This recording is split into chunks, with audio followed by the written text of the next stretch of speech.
څونه قیمتي پټو مې تا ته اخیستی مورې چې مور مې پکې ښایسته ښکاره شي. السلام علیکم، زه یم ستاسو ورور ربیټ خان. ملګرو د اتا او د دې مورکۍ دا ویډیو داسې شریکومه، نو ویډیو څه د اخره پورې وګورئ او مخکې د ملګرو سره دا ویډیو هم شیر کړئ. نو راځئ د اتا او د دې مورکۍ دا ویډیو لږه شانتي ګورو. غنه وخوره زما د لاسته نو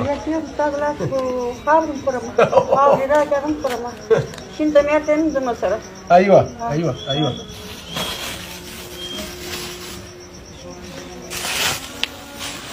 غوښه مې راخیستې ښایسته به یې ښوروا کړي او بېګا ته به زه هم پاتې شم، دواړه به یې نوشي جان کړو.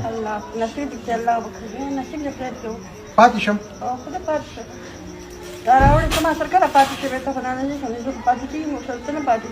کشمش او بادام به ټکې دا خو خورې که نه؟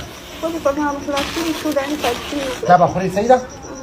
او دا دې ټوله هغه دې مڼې شولې، دا دې کیلې شولې، او تا ته مې ګوره څه ښایسته پوړه دی راوړی، څه ښایسته پټو ګرم نرم پټو مې درته راوړی دی. ته خبرې څونه قیمتي پټو مې تا ته اخیستی مورې چې مور مې پکې ښایسته ښکاره شي.